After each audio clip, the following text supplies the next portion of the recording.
So the opening credits roll, and at this point you expect to see a plane, probably on fire or without a wing, just falling down.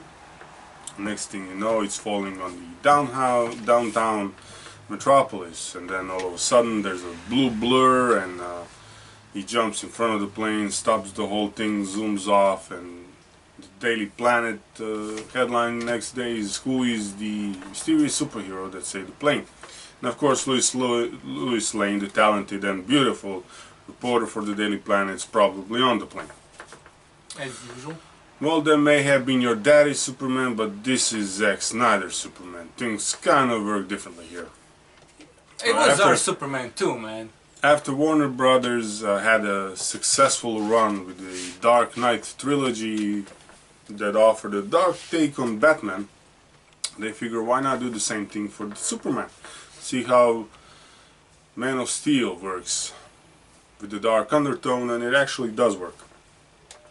And instead of seeing young Clark Kent who's trying to juggle being a superhero and being a reporter, we see a young Clark Kent who is trying to figure out what makes him him. He's trying to figure out, at this point he knows he's not from the planet Earth, but he doesn't know where he's from, and he doesn't know what to do about it. He wants to find out who he is, but at the same time, so that he can move on with his life, because he's not sure how to proceed at this point in his life before he finds out who he really is, right? And as the story progresses, he gets to find out who he is, but that's him discovering who he is also triggers the arrival of the bad guys, as finding a lost launch ship buried somewhere in Canada. No, this was Canada. Where? And brings General Zod and his merry men over. And of course they want to terraform Earth to be Krypton, and then they want to rebirth the planet of Krypton right there on Earth, on the ashes of the Earth civilization. Yeah, which to me also, like, I don't know, some people may consider this a plot point. This may be one of the reasons people didn't like this aspect of the movie. Is like, if Zod was so smart and he wanted to do this the whole time, how come in the vast space that Krypton actually knew about, why didn't they decide to do this someplace else, but came right here, right now, at this point in time to do it? Enter the Codex. What is the Codex, asked? Well, fun thing about this movie is, while you usually only glimpse of Krypton you get in Superman movies is the planet blowing up as you see the baby Clark Kent or Kal-El flying away in a spaceship. Exactly. Here it's different. You actually get to see the Krypton, the planet, the civilization. You see they're very, very advanced. We get to see more of it here than in any other... We get to see a lot of it here. We get to see what makes the people tick, what makes the people who they are. And we also find out that because they're so advanced, and they kind of dug up their own core to use as fuel, and that leads to Krypton's destruction. Among other things. Among other things. And there you see, that is where we first get introduced to the leading scientist Jor-El and the leading general, if you would. Yeah. He's the general, he's the scientist. No, Zod. Zod, yes. Yeah, he is the general. And we get to see that Jor-El's trying to warn people of Krypton that the planet is going to be destroyed, that they should just pack up and leave. And when the council disagrees with him, that's where General Zod, tries to stage a coup. Amidst the coup, Jor-El actually gets his hand on the Codex, and what Codex is general structure, or if you want, DNA of every living and dead Kryptonian. Yeah. It's what Kryptonians use to reproduce. Yeah, they ditched out sex with the long time sex ago. And in with the Codex. Why make babies when you can make them? Well, you can have computers make your babies. Every baby born on Krypton is born with a single purpose, and that's where Codex come in. They decide what the purpose is, and they use the Codex to make it. So you need a scientist, you use the codex to make a baby scientist. As the baby grows up, he's gonna be a scientist. Well, Jor-El steals the codex, implants it into the baby, not that kind of implantation, into baby Kal-El, and sends Kal-El to Earth. And then... long story short. yeah. But, I mean... And Zod is sentenced to the Phantom Zone, and... with all his merry men underlings, and women. subordinates. Although they're not too merry.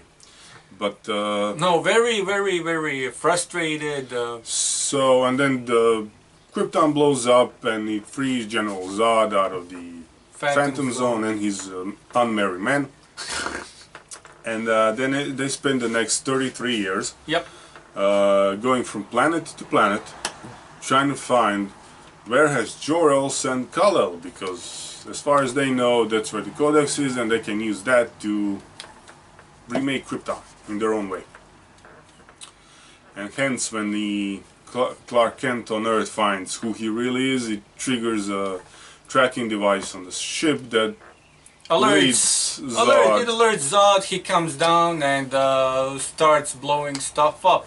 And this is, you know, this is the part of the movie where, I mean, this is gonna be a review, so we've been trying to do this definitely for a while. spoiled like everything for you. I just told you the whole movie. If you're not familiar with Superman or any of the Superman mythos, start with watching the first Superman. yeah, Christopher Reeve was Superman on screen and off the screen.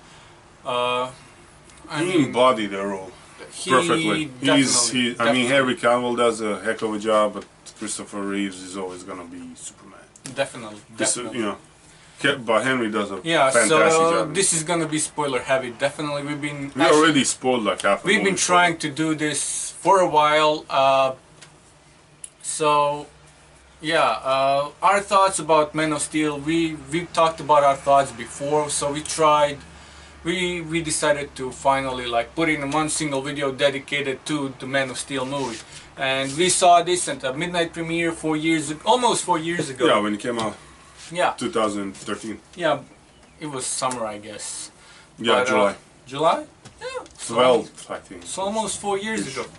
It was our first midnight premiere actually too, so it was cool coming out of the movie at 3 a.m. and then basically discussing the movie on the quiet streets of Split, Croatia, and when we got quietly. Not quietly. By the time we got home, we were heavily arguing whether Zack Snyder's decision to kill off Zod or not was the right decision or not. Do you still stand by those same opinions you held 4 years ago, or have you changed your mind? Here's the thing, I rewatched the movie last night just because of the reviews, so I can actually refresh my memory. And while I enjoyed the whole movie, like every aspect of the movie is a masterpiece. The movie is incredible made, and the story is, I mean, I enjoyed watching the movie, but at the end... not enjoy the movie. I mean, I agree. It's I a loved fun movie. It's exciting. The story. This was like third or fourth time for me watching it, and I still enjoy it. But at the end, I still don't. I still hold out. My opinion is the same as 4 years ago. He shouldn't have killed Zod. You see, and still 4 years later, and we still disagree on this topic. But to me, because it's hard, like, how do you stop someone who doesn't want to be stopped, and there's no there is no means. You find a way. That's the thing about Superman. Yes. He always finds a way. And he does. Okay, yeah, the comic book people are gonna, but yeah, but like in issue 5, 6, so it. No, I'm saying, listen, in that particular instance... Don't yell. Dude, don't yell. I'm trying here, I'm trying. You're not. In that particular instance, there is nothing he can do. To me, because Dark Knight was so realistic, like Nolan did something more realistic with Batman than what we were used to seeing so far. I think Zack Snyder took a page out of Nolan's book and decided to give us a little bit more realistic Superman. And so in a real life situation like that... So we can expect Superman to just kill people? No, I'm not saying we're to expect... But that's the thing, you create a precedent. Now all of a sudden he can kill people whenever he wants to. If that is the only option, like what am I gonna do now? Because Zod is like, you like these people? Well, You're either gonna kill me or I'm gonna kill them. And I get that. That's the dilemma. But at the end, you expect the Superman to rise above it. You expect him to find a solution because he always finds... That's the thing about Superman. He brought you hope. Let me remind you, when everything seems at the lowest point, when people are at their worst, Superman rose above it. And he found a solution. He found a way to get rid of the problem without sacrificing human life, even the evil one. And especially the evil one. And you took that away. No, you didn't. You took that away and no, you said, didn't. when no, you didn't. push comes to shove, he's gonna snap your neck. Not really. Well, what happens next time he's in that situation where the bad guy tells him, like, either I kill these people or you kill me? First off, you say Superman. I'm gonna say he wasn't even Superman yet. He was. Not really. Technically, he wasn't Superman until the end of the movie. He wasn't no. So he was Superman.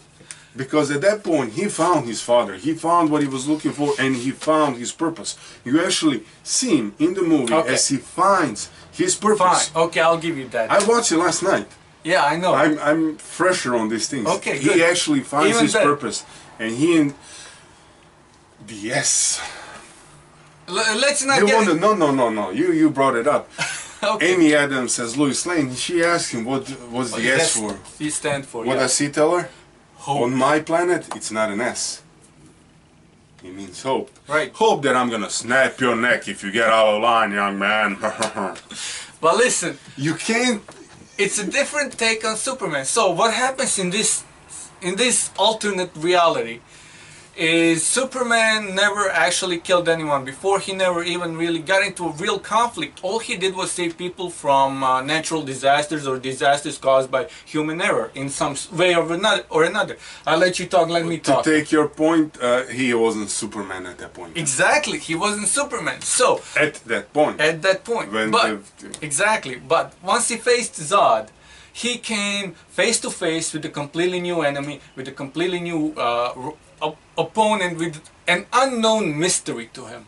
And because this... another correction, it wasn't an unknown mystery, because when he was discovering himself, his father, Jor-El, told him all about Zod and his unmarried man. But he couldn't have known that Zod was so evil that he would stoop to nothing and just want to do what Zod wants to do. And so because Zod... Listen, Zod was not only threatening Kal-El, right, with his own life, but he threatened an entire human race. There was no stopping him. The only way to stop him was to kill him. And because he killed him, because he snapped his neck, and because the rage he felt at that moment, the excruciating pain of taking another human's life, he felt the pain of taking another human's life. He's never gonna do it again. You say you said that Zack Snyder set a precedent. To me, he didn't just set a precedent. He set another challenge for Superman. Because listen, the anguish he felt after taking Zod, I'll give you that. But what happens next time he's in that situation? He's not. What happens when Batman's not around? What happens when Cyborg, Flash, Wonder Woman are not around, and he's faced with the same dilemma? You're asking for Superman to come up with a way when there's absolutely no time for anyone to help him. There's no time for him to learn the way to control the technology, to even use the Phantom Zone projectors. If it was even in one piece at that point, there's no way, because Zod is just as fast as he is. And he's even stronger than he is because he's a trained warrior. His purpose is to be a fighter. So he's facing, you know, strength and might that's way above his own, because he never had any martial arts training, he never had any soldier training, he never went to boot camp. He doesn't know how to fight. He figures it all along the way. So the very last thing that's on his mind is, what are other ways that I can stop this guy who doesn't want to be stopped? And nobody else can help me stop him, because nobody else knows the way to stop him, because nobody knows about kryptonite anyway. Technically, if you want to look at all the anguish he feels after he kills General Zod, he actually is thinking all those things. After the thing. After everything's already been... After everything that he's... It probably flashed through his mind. Probably did, but there's no way he can go find the thing, figure out how it works, because by the time he tries to do either one of those, he's already gonna be dead anyway, and once he's dead, everybody else is dead. I'm not saying you're wrong, I'm just saying with this particular instance, there was no other way. Agree to disagree on this one. Yeah, definitely. 4 I'm not years saying later, you're wrong. I'm not saying you're wrong. Exactly, but I know. Not completely wrong, anyways. Listen, I'm not saying you're wrong because yeah, Superman is the kind of character he usually rises above and finds another way. But at this particular point, he wasn't even really Superman. He just became Superman. He just started his journey as Superman. So, you know, he's inexperienced. That's why we have all those destroyed buildings, and everybody complains about all the, you know, collateral damage that was caused by Superman because he was fighting Zod. As if the last thing you can control is a villain who's bound to destroy your world, as if you can control all his actions. This isn't Dragon Ball Z, okay? Goku's the kind of guy who gets his opponent to go to a remote area where there is no innocent life, where there is no buildings, where it's just nature, where they can fight in peace among themselves. In this particular instance, Superman is not Goku. This is not Dragon Ball Z. This is Zack Snyder's universe, man. Okay? In this universe, you can't really go and tell... As you can see, it's easy to work him up. You can really come, hey Zod, listen, how about we go away from innocent human life? What? And let me, and you, like all of a sudden you have control over me instead of me having advantage over you? No way he's gonna let that happen. He's evil, he wants to destroy everything because to him human life means nothing. Listen, at this point collateral damage is gonna happen. You cannot... So blaming Superman for collateral damage is just stupid. It's like blaming a hurricane because blew through a trailer park. Yeah. Yes, it would have been nice had it not fought, but it's set up. At this point, Superman destroys, he creates a black hole, destroys the ship where Zod's unmarried men are at. And at this point, Zod is the only kryptonite there, except for Clark, of course. At this point, he's mad, he's not even mad, he's pissed, and he's like, you know what, I was born for the single purpose of protecting Kryptonian life, and you just took that away. Yeah. And at this point he's like, I'm gonna kill every single human being just because, you know, I know it's because I can, and because I know it's gonna piss you off even more because you're powerless to do anything against me. And so at this point they have to fight. And at that point he has to kill him because there's no other way of stopping him. And they are in middle of downtown Metropolis. So yes, collateral damage is gonna happen. And you can't say, oh, it's a bad movie, because no. It's an exceptionally well done movie. Let's go beyond the whole argument whether or not. I'm glad we finally got this argument. But the thing is, at the end, it's an extremely amazing movie. Starting with the score. I mean, Hans Zimmer's Man of Steel score is on par with John Williams' score, in my opinion. I mean, I'm always going to be partial to John Williams' score. Listen, here's the thing with Superman. I mean, it's one of those, you hear it, you know it. Nobody's gonna, you don't have to be like, man, I wonder what that... No, you know it's Superman. Same way when you hear Star Wars music, you know it's Star Wars. When you hear Indiana Jones, you know it's Indiana Jones. When you hear Superman, you know it's Superman. So you can't really go, but Hans Zimmer does. You can't go wrong with it, but Hans Zimmer does a fantastic job. The visual effects on the movie are superb, above par. There's the fighting scenes, first class. Not just with General Zod, but when they wrecked through Smallville, that's a heck of a fighting scene as well. And the effects are there. The acting, we mentioned Henry Cavill. Let's not forget Michael. Amy Adams does a. Let's not forget Michael Shannon does Zod. An amazing Zod. Amazing. Villain-wise, this is probably. I mean, I like him as a villain, and Michael Shannon was a perfect actor for it. He just even, you know, now 4 years later, everything's just still... It's still a great movie. Still a great movie, and I doubt that will change, actually. Because it's such a well-done movie. I think it's still a little bit... From action, from everything, man. Yeah, it's... Stories, I love the story. It's not your normal Superman story. I don't know whether they took it from a comic book or whatever, but the story is amazing. I liked it. The whole Clark wandering around trying to figure out who he is until he finally finds his heritage, if you would, finds his purpose. In life. And then the talks he has with Jor-El's conscience is just amazing. And yeah, And let's not forget Russell Crowe. The role Russell Crowe plays in the movie, even after the destruction of Krypton, he's still conscious, walking around, helping his son. Kevin Costner playing Jonathan. And in my opinion, Kent, Pa Kent is as much of an influence on Clark as Jor-El is. And then to see those two come together, I mean, if you have to pick two guys to be your dads. Kevin Costner and Russell Crowe is probably the best thing you can ask for. So. Oh yeah. Yeah, and Amy Adams as Lois Lane, and let's not forget Lawrence Fishburne as Perry White, and even the Diane, what's her name, playing Ma Kent. Anyways, You want to rate? Okay, I mean we can. Well, you know, we don't have to. We love this movie, like really, really love this movie. We can give it a rating, but I mean, to me, Man of Steel is gonna be an undisputed, not just classic, but a masterpiece for years to come.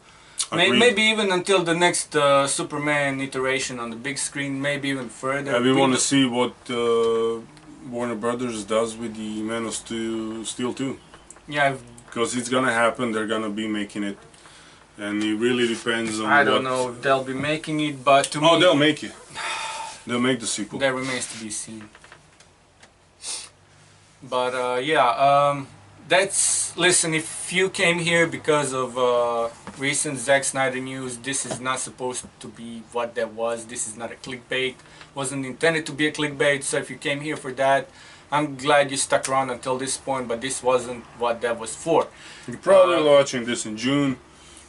Yeah, like second or third week of June if you're watching this. I mean, I doubt Zack is, but if he is, our condolences. I mean, to go through something that tough. Anyways, yeah, we love Man of Steel. We like Zack Snyder's work on this movie, and hopefully he does more of this. Hopefully he gets through these trying times and comes back. Yeah. So we're just gonna leave it. We're not even gonna give it a rating because I think this. Just go watch it. The movie's if you watch pretty much go almost watch perfect, it again. So yeah. Until next time, Bash Bros out.